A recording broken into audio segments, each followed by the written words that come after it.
Hello दोस्तों, स्वागत है आपका मेरे यूट्यूब चैनल इंस्पेक्टर दुर्गेश पर। आज बहुत इम्पोर्टेंट टॉपिक डिस्कस करने चल रहे हैं।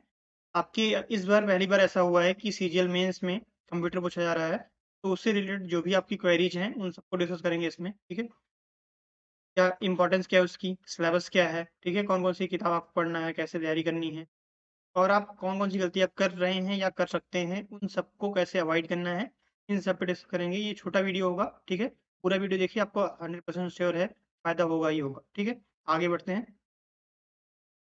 तो सबसे इम्पोर्टेंट पॉइंट ये है कि इसका इम्पोर्टेंस क्या है? तो इम्पोर्टेंस ये है कि बिना कंप्यूटर को आप क्वालीफ़ाई किए, कोई भी जॉब आपको मिलने वाली नहीं है। ये क्वालीफ़ाइंग नेचर में है, लेकिन इसमें क्या है, आपको क्वालीफ़ाई करना ही पड़ेगा। यानी कि मेरिट में इसके मार्क्स नहीं जुड़ेंगे, लेकिन क्वालीफ़ाई करना पड़ेगा, ठीक है? पहली बात। दूसरी बात इसमें ध्यान देने वाली ये है कि कुछ पोस्ट के लिए जो इसकी कट ऑफ है ई-वाई की, वो 30% है, ओबीसी, ईडब्ल्यूएस की 25% है और अदर कैटेगरी कितनी है, 20% है। लेकिन इसमें साफ-साफ ये भी लिखा गया है नोटिफ़िकेशन में कि जो सीपीटी और डेस्ट वाली पोस्ट थी या हैं, उन सब के लिए हाई कट ऑफ होगा। यानी कि उस अगर आपका मेंस में कितना भी नंबर है और अगर आप इसमें कंप्यूटर के सेक्शन में वो कट ऑफ क्वालीफाई नहीं करते हैं, तो आप उस पोस्ट के लिए एलिजिबल नहीं होंगे। इसका मतलब आप कंप्यूटर को इग्नोर नहीं कर सकते हैं, ठीक है? चलिए आगे बढ़ते हैं। तो ये हुई इम्पोर्टेंस, बहुत इम्पोर्टेंट है, पढ़ना ही पड़ेगा आपको।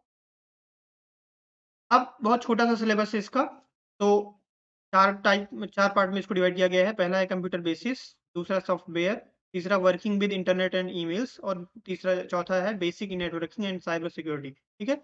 चारों की चारों रेलेवेंट आपका है, जो भी है, आपने इसको पढ़ा भी होगा। अगर आपने पहले से पढ़ा थोड़ा बहुत, तो आपको आइडिया होगा, अगर आपने 10th, 12th या 7th, 8th में थोड़ा बहुत पढ़ा होगा, ठीक है? नॉर्मल टॉपिक ही दिए गए हैं, ठीक है?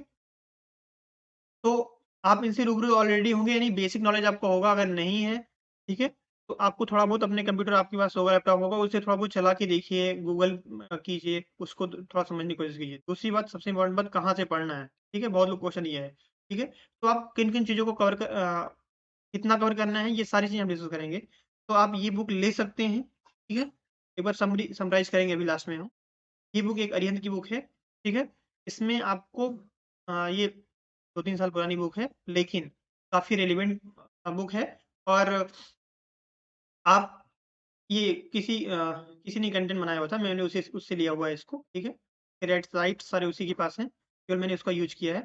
तो इसमें कौन-कौन से चैप्टर आपको पढ़ना है, तो introduction to computer, computer architecture, computer hardware, computer memory, computer software, Microsoft Windows, Microsoft Office, internet and services, computer security, overview of future technology and miscellaneous, ठीक है? क्योंकि इसमें ज़्यादा दिया गया है, आपको सब कुछ नहीं पढ़ना है, केवल इतने चैप्टर पढ़ने हैं, पहली बात। और ये बुक बहुत पतली सी बुक है, आप इसको 5-6 दिन में आराम से पढ़ सकते हैं, ठीक है? ये चीज़ हो गई। दूसरी चीज़, या तो वो पढ़ लीजिए या फिर आप ले सकते हैं एक किरण पब्लिकेशन की टायर 2 के लिए, एसएससी के लिए स्पेशल बनाई गई है। जितने भी टीसीएस पैटर्न 2017 के बाद में अब तक जितना भी पेपर हुआ है, उन सबका कंपाइलेशन है, लगभग 2000 क्वेश्चन एमसीक्यूज़ हैं, ठीक है? और उनका एनालिसिस भी है, ठीक है? तो ये हिंदी, इंग्लिश दोनों मीडियम में है, सबसे इम्पोर्टेंट बात ये है, आप इसको ले सकते हैं, ठीक है? तो ये पढ़ पढ़ सकते हैं। दूसरी बात, और क्या कौन-सी सोर्सेज़ आप फ़ॉलो कर सकते हैं, तो आरबीई चैनल पर शुभम सर की जो चैनल है, उसपे लगभग 5-6 वीडियो हैं, जो बेसिक आपको, अगर आपको अंडरस्टैंडिंग नहीं है, समझ में नहीं आ रहा है, तो आप वहाँ से 4-5 वीडियो है, ज़्यादा लंबा वीडियो भी नहीं है, आप वहाँ से हेल्प ले सकते हैं। तब जब आपको आपकी बेसिक अंडरस्टैंडिंग नहीं है, आपको कुछ भी समझ में नहीं आ रहा है, कंप्यूटर में बहुत दिक्कत हो रही है तब। अदरवाइज़ आपको क्या करना है, ये हम बताएँगे। दूसरी चीज़, अगर आपको कोई पीडीएफ मिल जाता है, तो वो, जैसे आभा सर ने एक पीडीएफ निकाला है और ऐसे लोग, बहुत लोगों ने पीडीएफ निकाला हुआ है, जो आपके पास अभी तक पहुँच गया होगा। नहीं होगा तो मैं आपको दे दूँगा अपने टेलीग्राम चैनल पर। तो या फिर सिलेबस जो भी आपका है, आपको ध्यान रखना है, सिलेबस जो है केवल उतना ही पढ़ना है। बहुत छोटा-सा सिलेबस है और बहुत रिलेवेंट सिलेबस है। तो सिलेबस के अकॉर्डिंग अगर आपको कोई पीडीएफ मिल जाता है, जो भी आपको लग रहा है कि ये जो सिलेबस है यही है, ठीक है? तो वो करना है।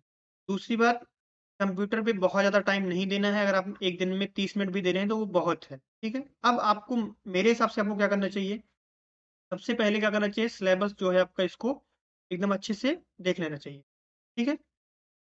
दूसरी बात क्या करना चाहिए, आप जितने भी प्रीवियस ईयर पेपर आए हैं, चाहे उसको घटना चक्र से या फिर ये जो किरण वाली बुक है इससे, जितना भी एसएससी ने अभी तक पूछा है, उसको आप एक बार देख लीजिए, सॉल्व क्वेश्चन को अच्छे से पढ़ लीजिए। उससे फ़ायदा क्या होगा, क्योंकि कभी भी ऐसा होता है जब पैटर्न चेंज होता है या कोई नई चीज़ ऐड होती है, तो उससे रिलेटेड जो पीछे क्वेश्चन पूछे गए होते हैं, उनको ही दिया जाता है। बहुत ज़्यादा टफ क्वेश्चन स्टार्टिंग यानी पहले साल में नहीं आते हैं।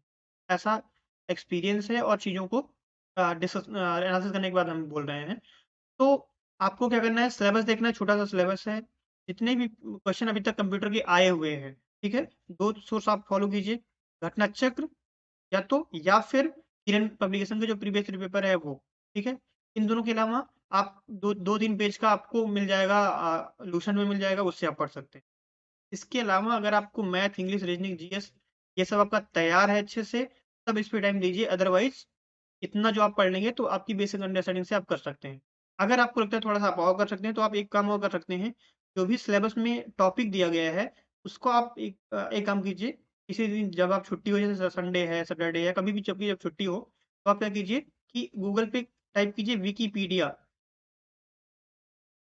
और उस टॉपिक का बेसिक अंडरस्टैंडिंग आप थोड़ा-सा पढ़ लीजिए, ठीक है? इतना काम आप करेंगे, इतना कंप्यूटर के लिए बहुत है। जितना मैंने बताया सोर्स सब फॉलो नहीं करना है। बस आपको क्या पढ़ना है, जो भी जितने भी कंप्यूटर से रिलेटेड अभी तक प्रीवियस ईयर क्वेश्चन आए हैं, उनको पढ़ना ही पढ़ना है, ठीक है?